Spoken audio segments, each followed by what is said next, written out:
मंडळी नमस्कार. हा वारकरी की व्यभिचारी, हा कीर्तनकार की बलात्कारी, कपाळावर चंदन, डोक्यावर फेटा आणि कमरेला दुपट्टा बांधला की धोतराचा सोगा हलवत देवाचे चमत्कार स्टेजवरून सांगावे आणि आपल्यालाच जणू लोकांनी देव मानावे आणि मग पुढे आपल्याला वाटेल ते आपण करत जावे. मंडळी, आज बातमी गंभीर आहे आणि तेवढीच सांगायला देखील किळसवाणी आहे, विभत्स आहे, लक्षात घ्या. वारकरी संप्रदायाचा शिक्का वापरून नगरच्या एका नराधम कीर्तनकाराने केलेला हा कांड, हा प्रकार तुम्ही ऐकाल तर तुमच्या पायाखालची जमीन सरकून जाईल. अशांना महाराज म्हणायचं की महानालायक हे तुम्हीच ठरवा आणि कमेंटमध्ये नक्की लिहा. नेमकं काय घडलं ते समजून घेण्यासाठी मंडळी हा व्हिडिओ कुठेही स्किप न करता शेवटपर्यंत बघा, म्हणजे आपल्या लक्षात येईल. अहिल्यानगर म्हणजे जे पूर्वीचं अहमदनगर, अहिल्यानगरचा हरिभक्त परायण यशवंत एकनाथ थोरात हा एक पेशाने कीर्तनकार आहे.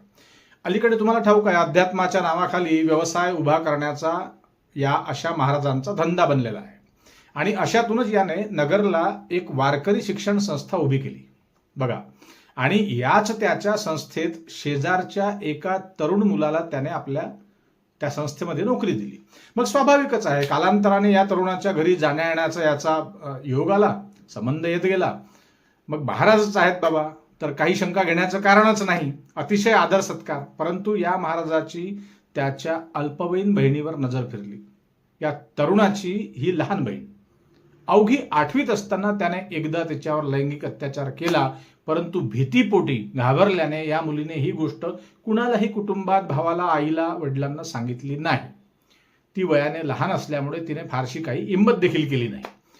याच तिच्या शांतपणाचा, गप राहण्याचा फायदा घेऊन हे कृत्य त्याने वारंवार सुरू ठेवलं त्या मुलीसोबत. परंतु नंतरच्या काळात तिने प्रतिकार करण्याचा प्रयत्न केला, विरोधही केला, परंतु नंतर त्याने तिला धमकी दिली की तू जर ही वाच्यता कुठे केली, कुठे हा प्रकार तू सांगितला तर तुझ्या आईवडिलांना मी मारून टाकेल, कायमचं संपवून टाकेल, तुझ्या भावाला नोकरीतून काढून देईल. या मुलीचे वडील मनोरुग्ण आहेत मंडळी, अतिशय खेदाची बाब आहे आणि खूप दुःखाची गोष्ट आहे. आणि आई अगदी फार साधी गोडी, आर्थिकदृष्ट्या अतिशय गरीब कुटुंब. आता ही घटना उघडकीस आली तेव्हा मुलगी 12वीची विद्यार्थिनी होती, लक्षात घ्या. यावेळी मात्र जे घडलं ते अतिशय भयंकर. नेहमीप्रमाणे या कीर्तनकाराने त्या मुलीला घरी बोलवण्यासाठी फोन केला, परंतु या मुलीने यावेळी मात्र त्या महाराजांना नकार दिला. त्यामुळे तो चिडला आणि पुन्हा त्याने तिच्या कुटुंबाला जीवे मारण्याची धमकी दिली. मग मुलगी गेली गपचूप. मुलीने यावेळी मात्र या महाराजाला धडा शिकवण्याचं ठरवलं होतं घरून जातानाच, परंतु शेवटी मुलगी ती मुलगीच हो, महिला काय करू शकतात. तिने ठरवलेलं शक्य झालं नाही. या नराधम महाराजने मात्र यावेळी हैवानी कृत्याचा अक्षरशः कळस गाठला. तुम्हाला सांगतो, त्याने त्या दिवशी देखील तिच्यावर अत्याचार केला आणि तिच्या गुप्तांगावर त्याने तप्त, अगदी गरम सळाखीने चटके दिले. ही किती भयावह आहे. मुलीला अतिशय गंभीर इजा झाल्या. ती घरी परतली आणि हताश होऊन बिचारी रडत बसली. कुणालाही अजूनही सांगावं की गप राहावं, काय करावं काय नाही, ही घालमेल तिची सुरू होती. परंतु अचानक घरी परतलेल्या तिच्या भावाला ती काहीतरी विवंचनेत किंवा काहीतरी कुठल्या तरी त्रासात घुटमळताना दिसली, जाणवली. त्याने तिची विचारपूस करण्याचा प्रयत्न केला, परंतु तिने तेव्हाही आपल्या भावाला काहीही सांगितलं नाही, भीतीपोटी, शरमेपायी म्हणा. परंतु तिच्या भावाला मात्र काहीतरी शंका आल्यानं यावेळी ती आपल्याला सांगत नाही, म्हणून भावाने तिला आपल्या त्याच शहरात मावस भावाकडे नेलं. तेव्हा तिला या सर्वांनी मिळून एक हिंमत दिली, एक विश्वास दिला. तेव्हा या मुलीने हा सर्व प्रकार त्या मावस भावाला आणि सख्या भावाला सांगितला आणि ही विचारपूस जसजशी पुढे मग गेली तसतशी तिने इयत्ता 8वीत असताना पासूनचा घटनाक्रम पूर्वीपासूनचा सांगितला या महाराजांचं हैवानी कृत्य. मग लगेच तिच्या भावांनी पोलीस स्टेशन गाठलं आणि यशवंत थोरात या नराधम कीर्तनकाराच्या विरोधात तक्रार दाखल झाली. आता मला वाटते त्याला अटक देखील झालेली आहे. सध्या नालायक हैवान महाराज पोलिसांच्या ताब्यात आहे.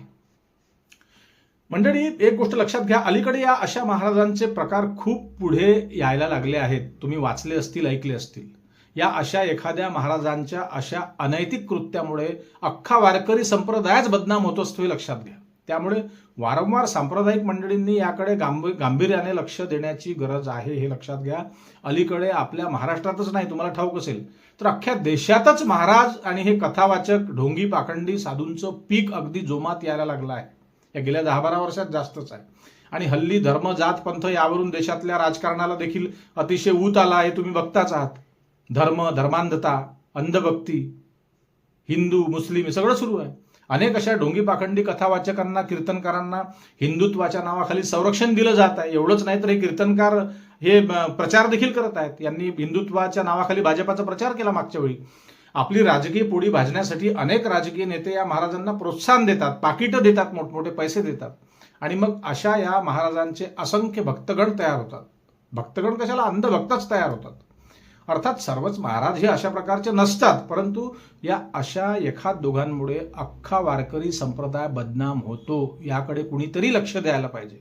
त्यामुळे कीर्तनकार तयार जिथे होतात त्या शाळा कुठे आहेत, त्या शाळा कशाच्या आधारावर यांना प्रमाणपत्र देतात, हा प्रश्न आहे. अर्थात नैतिकता ही कुणाची ओळखणं शक्य नाही, हा भाग वेगळा आहे, परंतु वारकरी संप्रदायाचं निदान निरीक्षण असणं हे गरजेचं झालं आहे.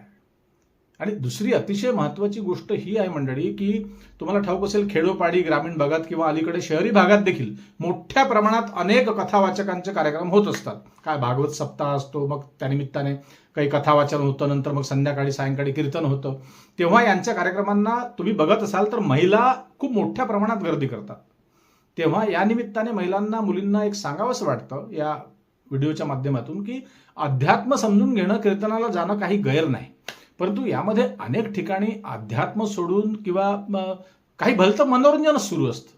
अनेकदा बघा तुम्ही, रामाचा तो वनवास आणि सीतेचं ते स्वयंवर, यापुढे हे महाराज पुढे सरकत नाहीत.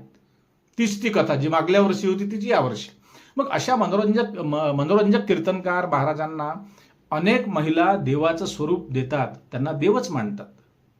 कोपरापासून तर ढोपरापर्यंत मग त्यांना दंडवत घालतात. त्यामुळे अनेक ठिकाणी अशा घटना घडतही असतील, परंतु सगळ्याच घटना उघडकीस येत नाही, सगळ्याच प्रकरणांमध्ये गुन्हे दाखल होत नाही आणि महिला सांगतच नाही. अनेकदा महिला, मुली याची वाच्यता करण्यासाठी घाबरतात किंवा लाजतात. त्यामुळे अनेक अशा घटना पुढे येत नाही. भक्तीच्या मार्गात अशा प्रकारे काही विपरीत घडत असेल तर अगदी मनमोकळेपणाने हे आपल्या कुटुंबाला, महिलांनी, मुलींनी सांगायला पाहिजे, हे लक्षात घ्या. तेव्हाच अशा या ढोंगी आणि असभ्य महाराजांचा भांडाफोड होईल, लक्षात घ्या. आणि याला चाप बसेल, काहीतरी आळा बसेल या प्रकरणांना. असो मंडळी, तुर्तास थांबतो. आपल्याला या यशवंत एकनाथ थोरात या नालायक महाराजांबद्दल, काय महाराज म्हणायचं त्याला, काय वाटतं ते नक्की लिहा. तुमच्या अवतीभोवती अशा प्रकारे काही महाराज तुमच्या निदर्शनास आले असतील, यापूर्वी देखील काही व्हिडिओज असतील, काही ऑडिओ असतील, तर कमेंटमध्ये नक्की लिहा आणि ते पाठवा आमच्याकडे. आपल्या चॅनलवर नवीन असाल तर सबस्क्राईब करा आणि जास्तीत जास्त लोकांपर्यंत ह्या कीर्तनकाराचं हे वर्तन, असभ्य वर्तन, हैवानियत म्हणतात त्याला हिंदीमध्ये, ते पाठवा. सांगा तुम्हाला काय वाटतं. पुन्हा भेटूच नवीन विषयावर बोलण्यासाठी मंडळी. तत्पूर्वी तुम्हाला अजून एक विनंती, आपलं चॅनल सबस्क्रायबर जे आहे ते 1 लाखापर्यंत जाणार आहे काहीच्या दिवसात. 90,000च्या घरात आपण पोहोचलो आहोत, आपला संपूर्ण परिवार. आणि तुमचे अतिशय अनंत उपकार, अनंत आभार यासाठी आहेत. आणि हा व्हिडिओ जास्तीत जास्त लोकांपर्यंत पोहोचवा आणि लोकांना, तुमच्या मित्रांना, दोस्तांना, पारिवारिक लोकांना सबस्क्राईब करायला सांगा चॅनल. आणि सबस्क्राईब केल्यानंतर ऑल नावाचं एक घंटीसारखी आकृती दिसते, त्याला सुद्धा प्रेस करायला अवश्य सांगा मंडळी. तुमचे आभार आणि तुम्हालाही अभिनंदन. देऊच आम्ही 1 लाख सबस्क्रायबर्स होईल तेव्हा. पुन्हा भेटूच नवीन विषयावर बोलण्यासाठी, नव्या दिवशी नव्या दमानं. तोपर्यंत नमस्कार. जय हिंद, जय महाराष्ट्र.